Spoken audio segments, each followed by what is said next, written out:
The F7E6 error code on a Whirlpool washer indicates a problem with the drive motor circuit or stator. This issue can be caused by a faulty stator or a faulty drive motor. To resolve the F7E6 error code, there are two potential solutions: replacing the stator or replacing the drive motor. To replace the stator, start by unplugging the washer and disconnecting the water supply. Then, remove the back panel or tip the washer onto its back to access the stator. Remove the screws and mounting bolts.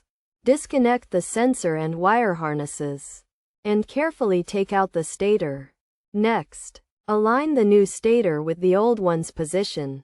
Reconnect the sensors and wire harnesses. And reassemble the washer. Finally, reconnect the water and power supply and test the washer.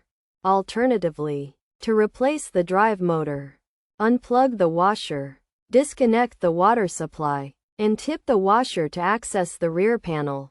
Detach the belt guard, disconnect the drive motor's wire connector, and remove the belt. Then, unscrew the old motor, install a new one, reconnect the wire and belt, and secure the belt guard.